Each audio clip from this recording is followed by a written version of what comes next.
Bismillah, Alhamdulillah. In the last lecture, part 6 of this series, we continued with several topics from Dawkins' book and started the discussion of Darwinism as we presented few statements from Darwin and Lamarck, followed by modern scientists' take on evolution. We now continue with Darwinism, followed by the conclusion and the final thoughts on life without God. On the topic of Darwinism, today's lecture tends to be somewhat technical, but stay with us because we are quoting explanations from the scientists in order to make the point. In his article, Yes, Intelligent Design is Detectable by Science, published in April 2018 in Sapientia Journal, the science philosopher and geophysicist Dr. Stephen Meyer says, Darwin explains away all evidence of apparent design in biology. Darwin attempted to explain the origin of new living forms starting from simpler pre-existing forms of life, but his theory of evolution by natural selection did not really even attempt to explain the origin of life, the simplest living cell in the first place. Yet there is now compelling evidence of intelligent design in the inner recesses of even the simplest living one-celled organisms. Moreover, there is a key feature of living cells, one that makes the intelligent design of life detectable, that Darwin didn't know about and that contemporary evolutionary theorists have not explained away. He then explains it as he says, in 1953, when Watson and Crick revealed the structure of the DNA molecule, they made a startling discovery. The structure of DNA allows it to store information in the form of a 4-character digital code. Strings of precisely sequenced chemicals called nucleotides nucleotide bases are stored and transmit the assembly instructions, the information for building the crucial protein molecules and machines the cells need to survive. These are 4-character chemical code embedded within the twisting figure of a double helix. Dr. Meyer then argues DNA sequences do not just possess information in the strictly mathematical sense described by pioneering theorist Claude Shannon. Shannon related the amount of information in a sequence of symbols to the improbability of the sequence and the reduction of uncertainty associated with it. But DNA-based sequences do not just exhibit a mathematically measurable degree of improbability. Instead, DNA contains information in the richer and more ordinary dictionary sense of alternative sequences or arrangements of characters that produce a specific effect. DNA-based sequence convey instruction, they perform functions and produce specific effects.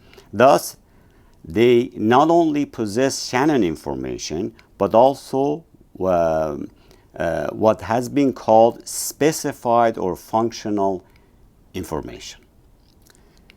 He then says, like the precisely arranged zeros and ones in a computer program, the chemical bases in DNA convey instructions by virtue of their specific management. And they arrange these information and in accord with an independent symbol convention known as the genetic code.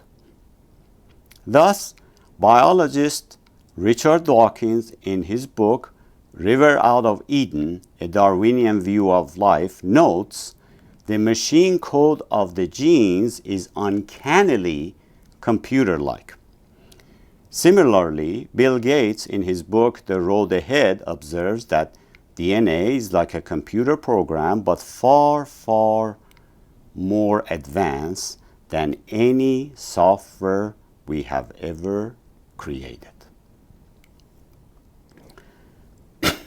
Similarly, biotechnologist Leroy Hood, in his article, The Digital Code of DNA, published in Nature, describes the information in DNA as digital code, quote unquote. After the early 1960s, further discoveries revealed that the digital information in DNA and RNA is only part of complex information processing system, an advanced form of nanotechnology that both mirrors and exceeds our own in its complexity, in its design logic and information storage density. Where did the information in the cell come from? And how did the cell's complex information processing system arise? According to Mayer, these questions lie at the heart of contemporary origin of life research. Clearly, the informational feature of the cell at least appear designed.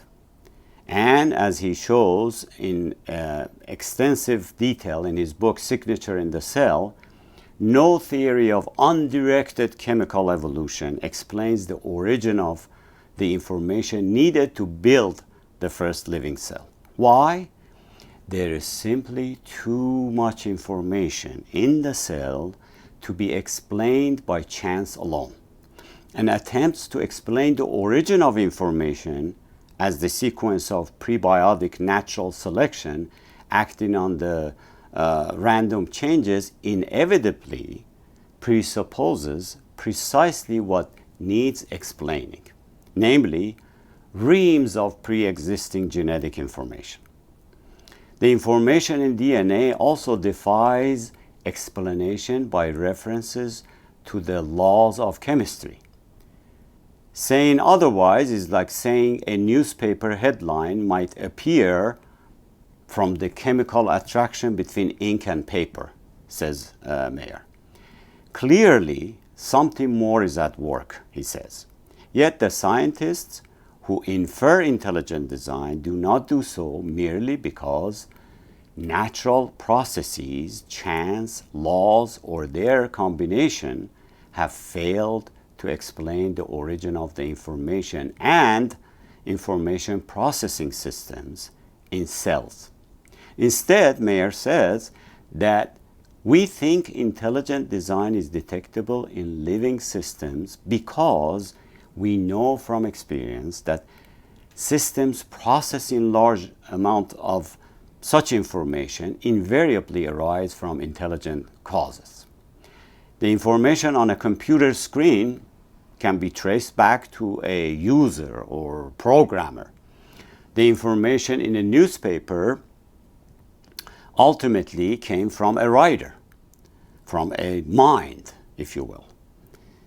As the pioneering information theorist Henry Questler observed in the Emergence of a Biological Organization paper, he said that information habitually arises from conscious activity. DNA functions like a software program and contains specified information just as software does. We know from experience that software comes from programmers. We know generally that specified information, whether inscribed in hieroglyphics, written in a book, or encoded in a radio signal, always arises from an intelligent source. So, the discovery of such information in the DNA molecule provides strong grounds for inferring or detecting that intelligence played a role in the origin of DNA, even if we weren't there to observe the system coming into existence. Does DNA make mistakes?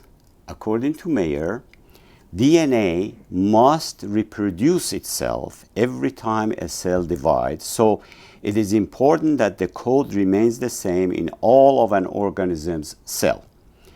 The accuracy with which it reproduces is astounding.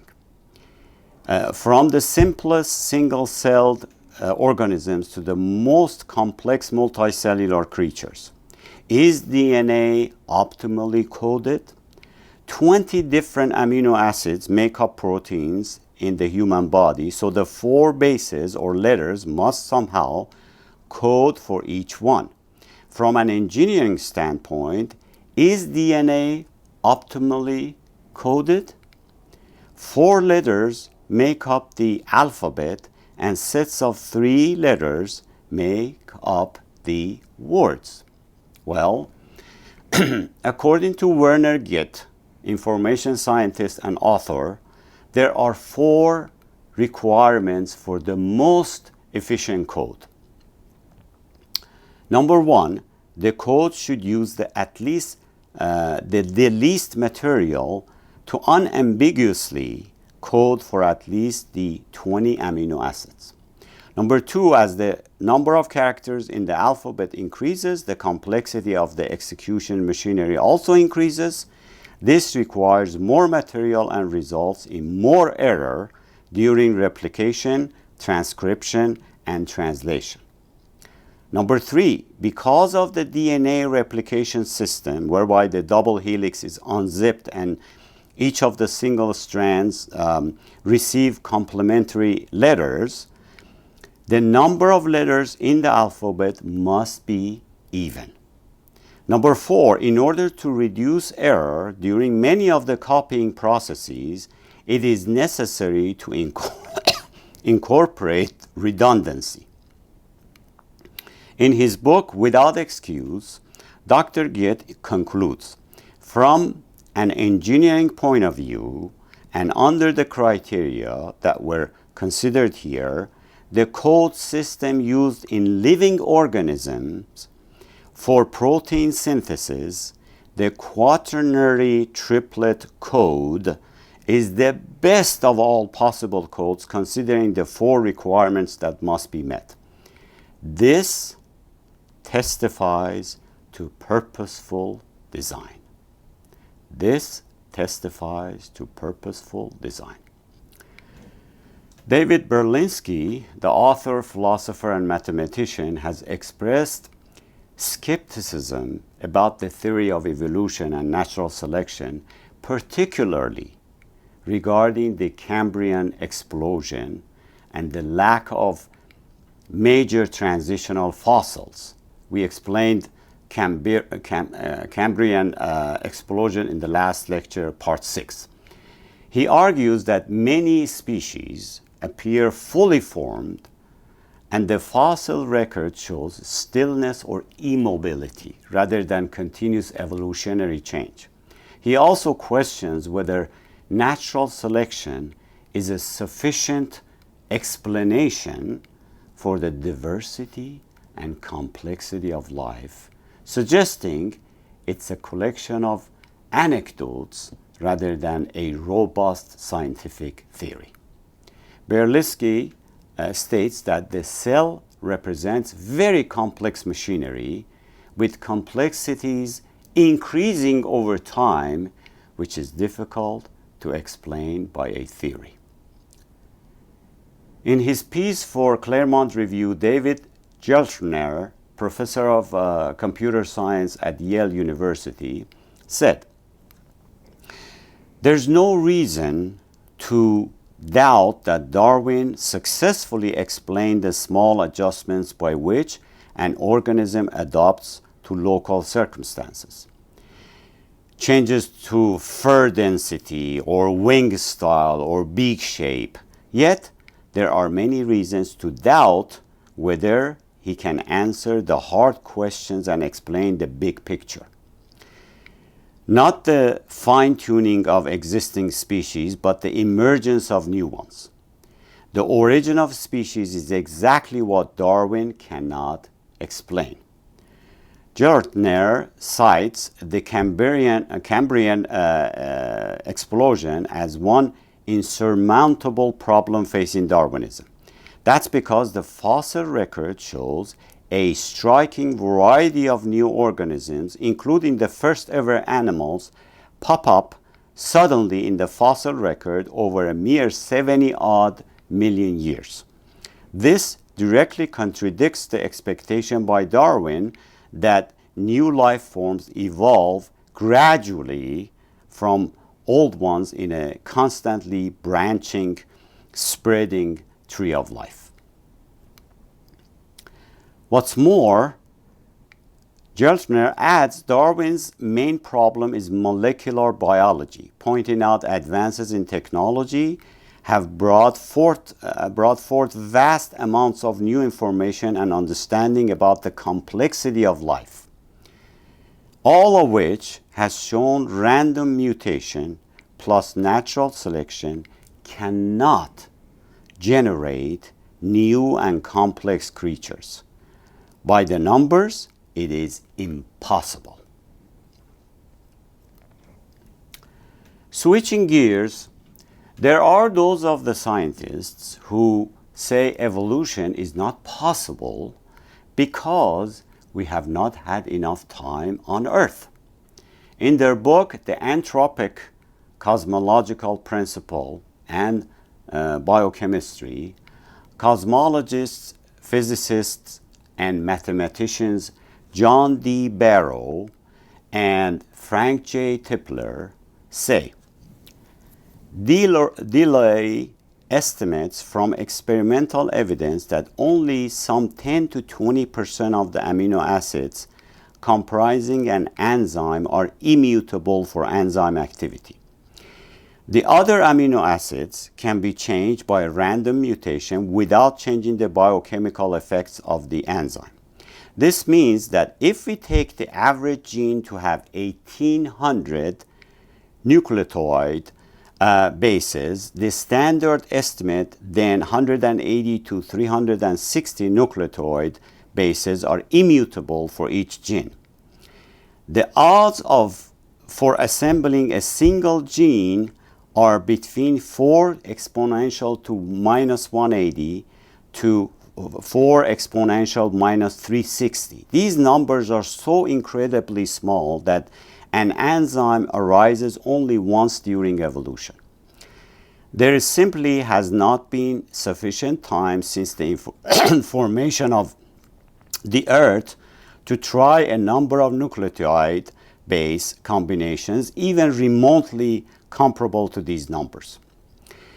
The number of bacteria on Earth today is estimated to be of the order of 10 exponential 27, assuming a bacterial reproduction time of 1 hour. There have been at most about 10 exponential 40 bacteria in the entire past history of Earth. With the order of 10 exponential 7 nucleotide bases per bacterium, it would be possible to try some 10 exponential 47 nucleotide combinations during the past, which is 52 orders of magnitude too few. The odds against assembling the human genome spontaneously is even more enormous. The probability of assembling it is between 4 exponential minus 180 times 110,000 to 4 exponential minus 360 times 110,000. These numbers give some feel for the unlikelihood of the species Homo sapiens.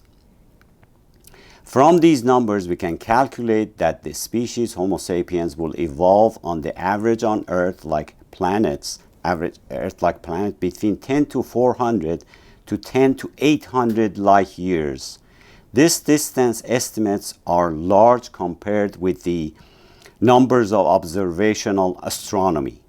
These high numbers mean A, evolution is based upon incalculable probabilities. B, evolution is impossible because we have not had enough time on Earth. Just to add another perspective through science, in fact, we are discovering much more precise order than we known in the past. As an example, Max Planck, the theoretical physicist whose discovery of energy quanta won him the Nobel Prize in Physics in 1918, in the Nature of Matter speech in Florence, Italy, 1944, said, "As a man who has devoted his whole life to the most clear-headed science, to the study of matter, I can tell you, as a result of my research about atoms, this much. There is no matter as such. All matter originates and exits only by virtue of force which brings the particles of an atom to vibration and holds the most minute solar system of the atom together. We must assume behind this force the existence of a conscious and intelligent spirit. This spirit is the matrix of all matter." Planck argued that the concept of God is important to both religion and science, but in different ways. In a lecture called Religion and Natural Science, given in 1937, Planck said, "Both religion and science require a belief in God. For believers, God is in the beginning, and for physicists, he is at the end of all considerations. To the former, he is the foundation. To the latter, the crown of the edifice of every generalized world view." Planck was the authority in quantum physics, contemporary to Einstein, who admired him, one of many within the scientific community who made similar assertions. And these are very well-known scientists. Now, these were few examples among many of how modern scientists think about evolution and natural selection. Back to Dawkins' book, and to conclude, Dawkins covers his central arguments and core of his claims about God in the first 4 chapters, and then expands on certain topics like religion, morality, and related topics in the chapters that follow. Regarding his central argument number 1, which said one of the greatest challenges to the human intellect over the centuries has been to explain how the complex, improbable appearance of design in the universe arises. We responded from multiple perspectives of complexity and design, both of which are far more challenging to explain if you are an atheist and taking God out of the equation. We explained once one runs out of many physical or natural causes in the chain of cause and effect, along with some reflection, would conclude the best and most powerful explanation is the supernatural designer. More details given in this series, as well as the concept of God series and evidence lecture series. Regarding his central argument number 2, the natural temptation is to attribute the appearance of design to actual design itself, we said and gave examples on how precise operation of this universe is and how it all appeared and developed as an ecosystem for the purpose of life to appear and survive. We argued at the initial stage there was no physical need because no life form existed yet. Or one can say because of the fact it all appeared and did not exist before thus considered contingent. Therefore, it was possible for it not to exist, or possible not to exist this way. We also said it could not have been created by chance, which I expect Dawkins agrees with, as he agrees even human eye could not have been created by chance. The only other rational explanation is designed by order and aim. That is the reason for this natural temptation, as Dawkins puts it, or rather rational explanation.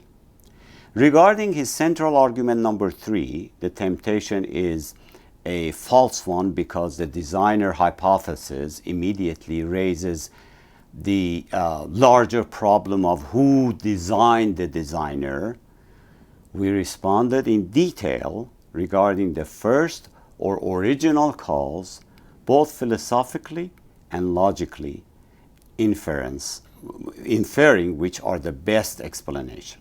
Whereas Dawkins himself offers no explanation at all. It is as if a group of explorers discover a set of ancient artful carvings on the walls of some remote cave. They then infer that once upon a time there was a civilization who lived there and created such artful carvings, not as a result of some biological process. However, if some skeptics come along and say, no, the explorer's inference is untrue because we do not know anything about this civilization, where they came from or who created them, none of it makes the explorer's inference untrue.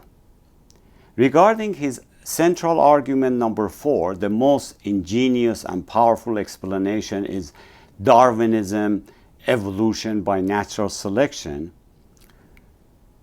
We don't have, and then he says, we don't have an equivalent explanation for physics. We responded by examining the natural selection, which seems to be Dawkins' biggest argument and answer to all. We explained in detail the issues with natural selection in light of advances in genes and DNA discoveries in the recent century, which make natural selection problematic. We then said, even if we accept natural selection, we posed the question to Dawkins and company, asking where did the original species for natural selection to select from come from? For which Dawkins and Darwinists have no answers. Furthermore, we just listed a few quotes from various scientists regarding the major issues and doubts with evolution by natural selection, including that of Darwin himself in this series, part 6 and 7. Regarding his central argument number 5, we should not give up the hope of a better explanation arising in physics, something as powerful as Darwinism is for biology. Well, we already discussed Darwin and issues with Darwinism today. Plus, the fact evolution does not provide any evidence nor any arguments that God does not exist, as Darwin himself was doubtful about, and in fact acknowledged his theory does not collide with concept of the original creator. Therefore, Dawkins should not rely so much on power of Darwinism for biology. We already spoke about the role of science and that as a tool, a physical tool, to observe and analyze physical phenomena, science cannot prove or disprove supernatural. That said, we discussed few examples in science, especially astrophysics, that point toward the existence of a powerful creator. Not to mention all the preciseness and intricacy within genetic information and DNA. Again, evidence toward proof. In fact, everything scientific we have been discussing throughout these series and the concept of God series point toward the evidence for existence of God, as there are no other explanations. Dawkins and company just need to read more about them. Sadly, many atheists echo at least some of Dawkins' claims, and that is the reason I decided to respond to his book. My message to them is, as discussed throughout this series, Dawkins failed to present proof or any valid argument toward proof. There are other arguments from atheists, some of which we addressed in the Concept of God lecture series. However, we should mention not all atheists support Dawkins. The atheist philosopher Michael Russ, who is critical of Dawkins, sums it up in multiple publications. Here is a quote from him, published in Guardian, November 2nd, 2009. Unlike the new atheists, I take scholarship seriously. I have written that the God delusion made me ashamed to be an atheist, and I meant it. Trying to understand how God could need no cause, Christians claim that God exists necessarily. I have taken the effort to try to understand what that means.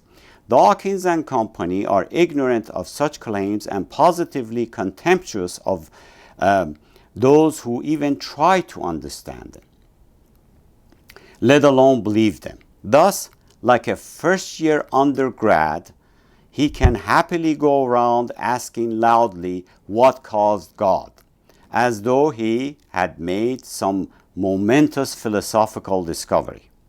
Dawkins was indignant when, on the ground that inanimate objects cannot have emotions, philosophers like Mary Magelli criticize his metaphorical notion of a selfish gene. Sauce for the biological goose is sauce for the atheist gander. There are a lot of very bright and well-informed Christian theologians. We atheists should demand no less.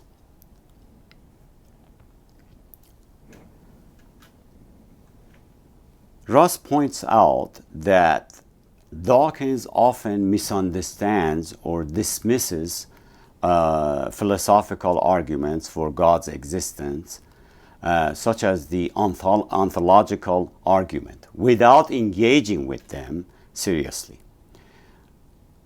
Russ views Dawkins' approach to evolution as a form of pseudo-religion with quasi-religious characteristics. Back to our conclusion, as we addressed Dawkins' central arguments, we also responded to some of his statements and claims, none of which were proof or valid arguments. Nonetheless, we responded, but not to all of them. As an atheist, Dawkins likes to say almost certainly God does not exist. And on pages 56 and 57, he brings up Russell's nonsensical teapot example as evidence. However, as indicated, there is preponderance of evidence that theists can bring as evidence, of which we mentioned a few in the lecture series called Concept of God and Evidence, but could not quite go through in this lecture series because we had to respond to Dawkins' specific claims and arguments. On the other hand, in a book that contains over 370 pages, Dawkins could not bring one solid proof or any evidence toward the proof that God does not exist. There is a reason for that. There is none. Anytime a serious question is raised, he uses natural selection as an answer or runs away from it altogether. Incidentally, after reading Dawkins' book, I must say I was a bit disappointed. When I first heard about his book, before reading it, I thought, as a biologist, Dawkins is going to have scientific arguments or some sort of rational reasoning or data to support his arguments. But after reading it, I realized while he admits many facts about the theists, the believers, with the exception of few wordy topics and arguments, I often found the rest of his book making fun of things, full of innuendos, mockery, and tattletaling, as he reports some daily events and then blames Christianity or religion or God for them. In the middle of a serious discussion, he often brings up mockery. This book does not contain scientific or logical proof or even on-the-point argument of any sort. He gives examples of scientists or American political leaders as atheists, for which we have many more who are believers. But neither is proof for existence or non-existence of God. Some clergy used violence, he says. So what? How does that relate to reality of the faith itself?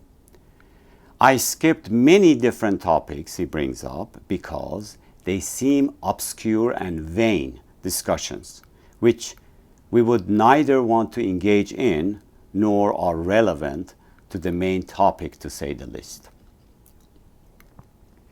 In response to Dawkins' book throughout this series, as well as in Concept of God series, we have been talking about the evidence for existence of God. Here are some final thoughts and further questions for our atheist audience. What would life look like without God? What are the implications in a life without God? I'm not trying to prove existence of God by asking these questions, but rather refocus your thoughts and considerations toward a life without God. I did not have a choice come into this world, where and when and to which family I was born into, nor do I have any choice when and where I will leave this world, or how long will I live here in this life. However, while in this world, I do have a range of choices to make. In order to make the right choices, I need to think and understand what is my purpose in this life. Why am I here?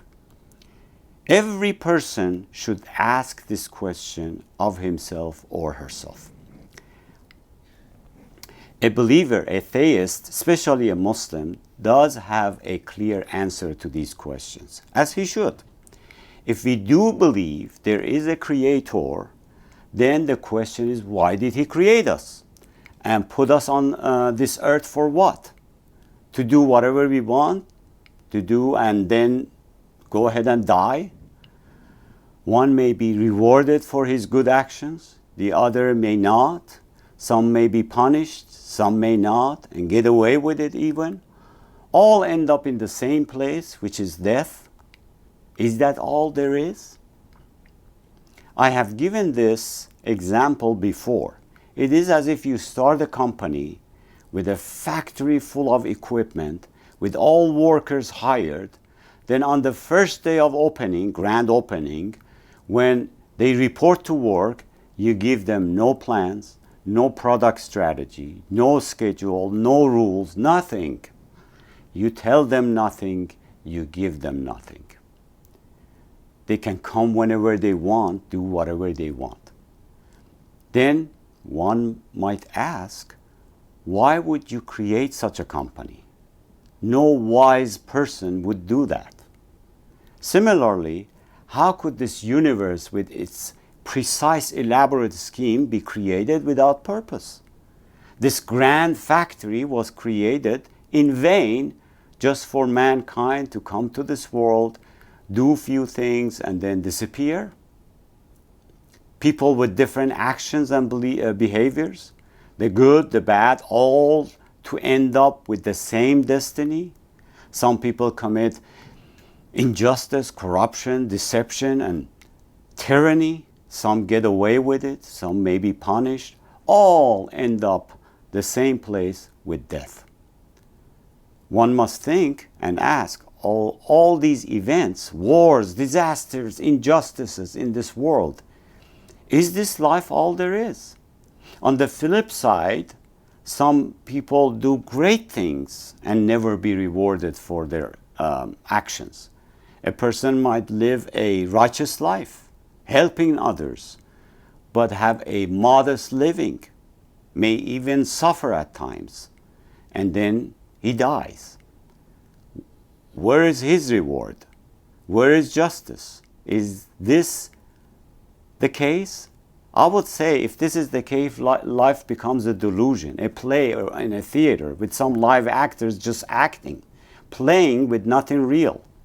This is where people who think about this life and its purpose, but in the end have no answers, get upset, confused, depressed, even suicidal because they see this life as pointless. Then everything and everyone withers away and dies or turns into dust. One might ask, they were initially dust. If turning to dust was the ultimate goal, they were dust to begin with. What was the purpose of this magnificent factory? Just to produce mankind, only to turn them into their initial stage of being dust and disappear into non-existence, only to be squashed away under the wheels of time? One who applies his intellect must reflect on his purpose in this life. Simply put, no God, hence no divine accountability, means no hope, no value, and no purpose. No prospect of eternal, meaningful happiness. Happiness, joy, love, etc. No light at the end of the tunnel. If that is the case, this becomes a very bleak life. In his article, The Absurdity of Life Without God, published in Reasonable Faith, analytic philosopher and author William Lane Craig expands on this topic, which I share few excerpts in his words. Man, writes Lauren Isley, is the cosmic orphan. He is the only creature in the universe who asks why. Other animals have instincts to guide them, but man has learned to ask questions. Who am I? Man asks, why am I here? Where am I going? Since the Enlightenment, when he threw off the shackles of religion, man has tried to answer these questions without reference to God. But the answers that came back were not exhilarating, but dark and terrible. You are the accidental byproduct of nature, a result of matter plus time plus chance. There is no reason for your existence. All you face is death. Modern man thought that when he had gotten rid of God, he had freed himself from all that repressed and stifled him. Instead, he discovered that in killing God, he had also killed himself. For if there is no God, then man's life becomes absurd. If God does not exist, then both man and the universe are inevitably doomed to death. Man, like all biological organisms, must die, with no hope of immortality. And with that no hope of immortality, man's life leads only to the grave. His life is but a spark in the infinite blackness, a spark that appears, flickers, and dies forever. And the universe too faces death. Scientists tell us that the universe is expanding and everything in it is growing further and further apart. As it does so, it grows colder and colder and its energy is used up. Eventually, all the stars will burn out and all matter will collapse into dead stars and black holes. There will be no light at all. There will be no heat. There will be no life, only the corpse of dead stars and galaxies, even ever expanding into the endless darkness and the cold recesses of space, a universe in ruins. So, not only is the life of each individual person doomed, the entire human race is doomed. There is no escape, there is no hope. If there is no God, then man and the universe are doomed. When you think about it, like prisoners condemned to death, we await our unavoidable executions. There is no God and there is no immortality. And what is the consequence of this? It means that life itself is absurd. It means that the life we have is without ultimate significance, value, or purpose. If each individual person passes out of existence when he dies, then what ultimate meaning can be given to this life? Does it really matter whether he existed at all? His life may be important relative to certain other events, but what is the ultimate significance of any of those events? If all the events are meaningless, then what can be the ultimate meaning of influencing any of them? Ultimately, it makes no difference. We can look at it from another perspective. Scientists say that the universe originated in an explosion called the Big Bang, about 13 billion years ago. Suppose the Big Bang had never occurred. Suppose the universe had never existed. What ultimate difference would it make? The universe is doomed to die anyway. In the end, it makes no difference whether the universe ever existed or not. Therefore, it is without ultimate significance. And the same is true of each person. The contributions of the scientists to the advance of human knowledge, the researches of the doctors to alleviate pain and suffering, the efforts of the diplomats to secure peace in the world, the sacrifices of good men anywhere to betterment of the human race. All these come to nothing. This is the horror of modern man, because he ends in nothing, as if he is nothing. Dr. Craig says, but it is important to see that it is not just immortality that man needs if life is to be meaningful. More duration of existence does not make that existence meaningful. If man and the universe could exist forever, but if there were no God, their existence would still have no ultimate significance. If God did not exist, our lives could go on and still be utterly without meaning. We could still ask of life, so what? Hence, it is not just immortality man needs if life is to be ultimately significant. He needs God and immortality. And if God does not exist, then he has neither. The next thing is to ask, is there no ultimate value without immortality and God? If life ends at the grave, then it makes no difference whether one has lived as Stalin or as a saint, since one's destiny is ultimately unrelated to one's behavior. You may as well just live as you please. As Dostoevsky put it, if there is no immortality, then all things are permitted. On this basis, a writer like Ayn Rand is absolutely correct to praise the virtues of selfishness. Live totally for self. No one holds you accountable. Indeed, it would be foolish to do anything else, for life is too short to jeopardize it by acting out of anything but pure self-interest. Dr. Craig then gets into what we discussed in my lecture called Purpose of Life. As he says, but the problem is even worse. For regardless of immortality, if there is no God, then there can be no objective standards of right and wrong.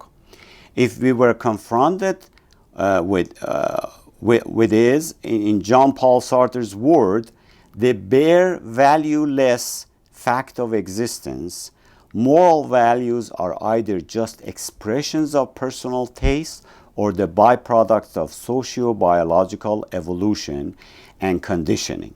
In a world without God, who is to say which values are right and which values are wrong? As one contemporary atheistic ethicist points out, to say that something is wrong because it is forbidden by God is perfectly understandable to anyone who believes in a law-giving God. But to say that something is wrong even though no God exists, to forbid it, it is not understandable. The concept of moral obligation is unintelligible apart from the idea of God. The words remain, but their meaning is gone. In a world without God, there can be no objective right and wrong, only our culturally and personally relative subjective judgments. This means that it is impossible to condemn war, oppression, or crime as evil. Nor can one praise brotherhood, equality, and love as good. For in a universe without God, good and evil do not exist. There is only the bare valueless fact of existence, and there is no one to say you are right and I am wrong.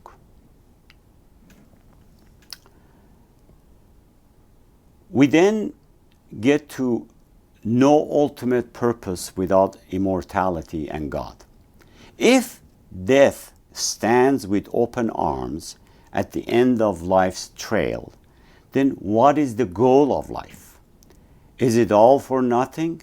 Is there no reason for life or the universe for that matter?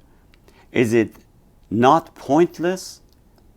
If the destiny is the grave, then it is pointless. There's no goal, no purpose for the universe. The remains of a dead universe will just go on expanding and expanding forever. And what becomes of man? Is there no purpose at all for the human race? Or will it simply peter out someday, lost in the oblivion of an indifferent universe? Craig then writes, the English writer H.G. Wells foresaw such a prospect. In his novel The Time Machine, Wells' time traveler journeys far into the future to discover the destiny of man. All he finds is a dead Earth except for a few lichens and moss orbiting a gigantic red sun. The only sound are the rush of wind and the gentle ripple of the sea. Beyond these lifeless sounds, writes Wells, the world was silent. Silent? It would be hard to convey the stillness of it. All the sounds of man, the bleating of sheep, the cries of birds, the hum of insects, the stir that makes the background of our lives, all that was over. And so Wells' time traveler returned. But to what? To merely an earlier point on the purposeless rush toward oblivion. When as a non-Christian I first read Wells' book, I thought, no, it can't end this way. But if there is no God, it will end that way, like it or not. This is reality in universe without God. There is no hope, there is no purpose. What is true of mankind as a whole is true of each of us individually. We are here to no purpose. If there is no God, then our life is not qualitatively different from that of a dog. But more than that, even if it did not end in death, without God, life would still be without purpose. For man and the universe would then be simple accidents of chance, thrust into existence for no reason. Without God, the universe is the result of a cosmic accident, a random explosion. As for man, he is a freak of nature, a blind product of matter plus time plus chance. A rearrangement of matter, or at least based on blind, non-conscious physical processes and causes. If God does not exist, then you're just a miscarriage of nature, thrown into an aimless universe to live an aimless life. So if God does not exist, that means that man and the universe exist for no purpose, since the end of everything is death, and that they came to be for no purpose, since they are only blind product of chance. In short, life is utterly without reason. That is a very bleak picture. Do we understand the gravity of the alternatives before us? For if God exists, then there is hope for man. But if God does not exist, then all we are left with is despair. Do you understand why the question of God's existence is so vital to man? As one writer has aptly put it, if God is dead, then man is dead too. Dr. Craig then turns to practical impossibility of atheism when he says that the only solution the atheist can offer is that we face the absurdity of life and live bravely. He quotes Bertrand Russell, for example, who wrote that we must build our lives upon the firm foundation of unyielding despair, only to, by recognizing that the world really is a terrible place, can we successfully come to terms with it. Craig says, Albert de Camus, French philosopher and author, said that we should honestly recognize life's absurdity and then live in love for one another. The fundamental problem with this solution, however, is that it is impossible to live consistently and happily within such a worldview. If one lives consistently, he will not be happy. If one lives happily, it is only because he is not consistent. We saw that without God, life has no meaning, yet philosophers continue to live as though life does have meaning. For example, Sartre argues that one may create meaning for his life by freely choosing to follow a certain course of action. Sartre himself chose Marxism. Now, this is utterly inconsistent. It is inconsistent to say life is objectively absurd and then to say one may create meaning for his life. Without God, there can be no objective meaning in life. Sartre's program is actually an exercise in self-delusion. Sartre is really saying, let's pretend the universe has meaning. And this is just fooling ourselves. The point is this: if God does not exist, then life is objectively meaningless. But man cannot live consistently and happily knowing that life is meaningless. So in order to be happy, he pretends life has meaning. Dr. Craig then writes about purpose of life in the context that the only way most people who deny purpose in life live happily is either by making up some purpose, which amounts to self-delusion, as we saw with Sartre, or by not carrying their view to its logical conclusions. Take the problem of death, for example. According to Ernest Bloch, the only way modern man lives in the face of death is by subconsciously borrowing the belief in immortality that his forefathers held to, even though he himself has no basis for this belief. Since he does not believe in God, by borrowing the remnants of a belief in immortality, writes Bloch, modern man does not feel the chasm that surrounds him, and that will certainly engulf him at last. Though these remnants he saves his sense of self-identity, Bloch concludes, this quite shallow courage feasts on a borrowed credit card. It lives from earlier hopes and the support that they once had provided.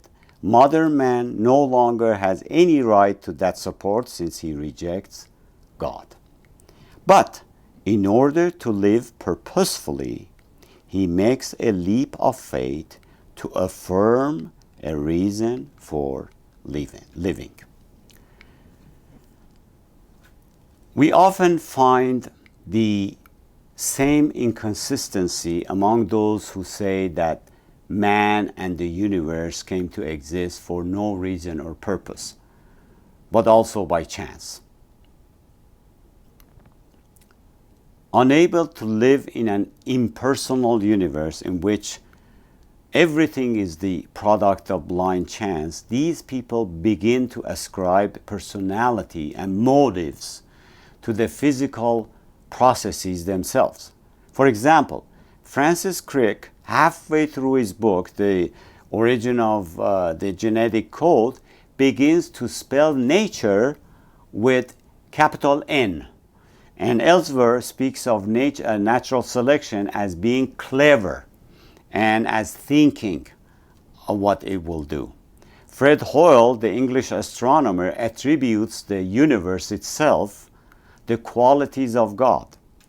For Carl Sagan, the cosmos, which he always spells with a capital letter C, obviously fills the role of a God substitute.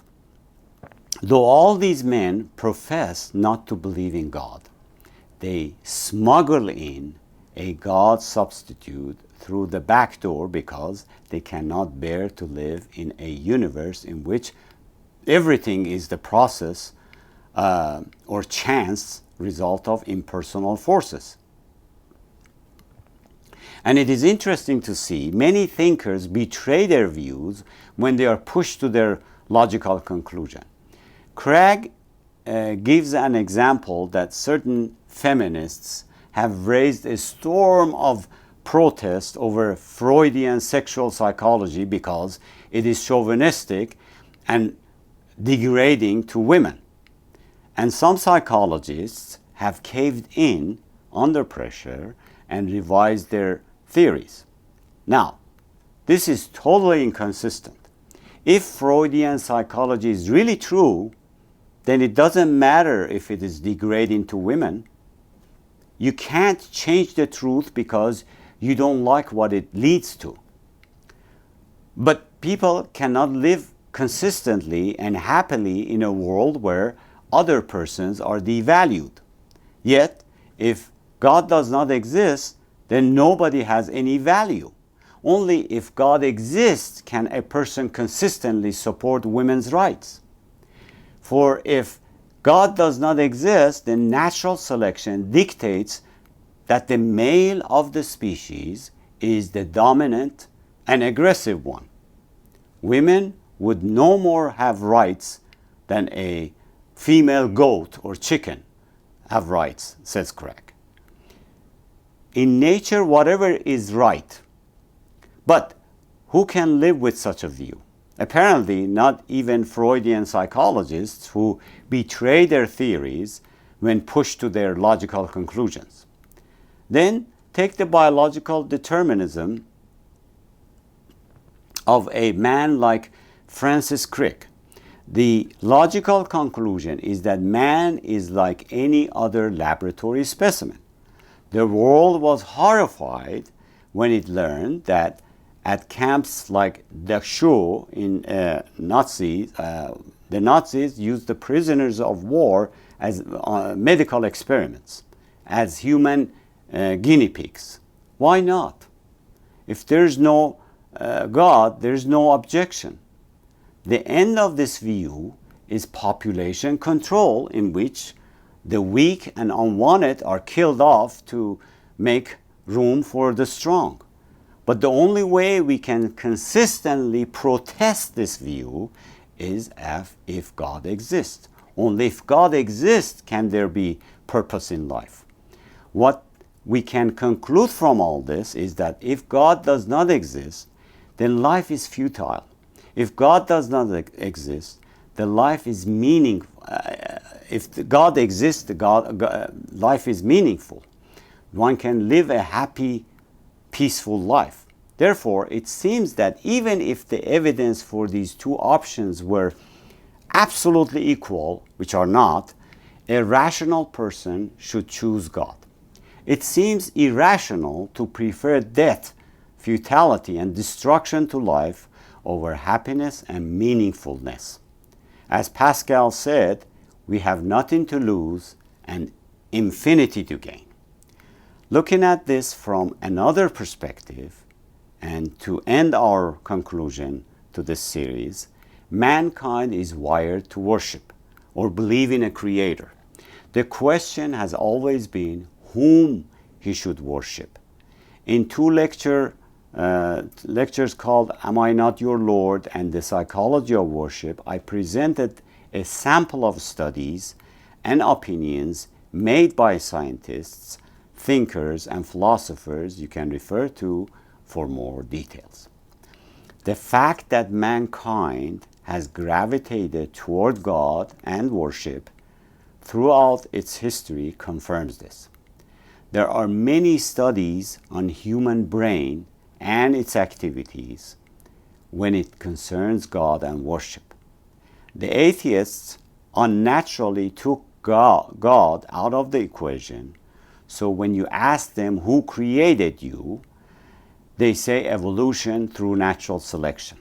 In other words, they take out God and invent a term and give it divinity or divine power without believing there is God. As they say, terms like evolution or natural selection created me. To believe some process created all the harmony, repeatability, the design and the order of not just within our body, but the entire universe with an immense objective, one of which is the perfect ecosystem for all life forms to exist, is not only nonsensical, but also requires infinitely more faith in that than the faith in God himself. Put another way, we say believing in non-existence of God raises many more questions than believing in God's existence, few of which we asked Dawkins and company in this series. So we ask our atheist audience, after listening to these 7-part series carefully, please listen to our view in another lecture series called The Concept of God and Evidence. Then judge for yourself with open heart and mind. والسلام على من اتبع الهدى.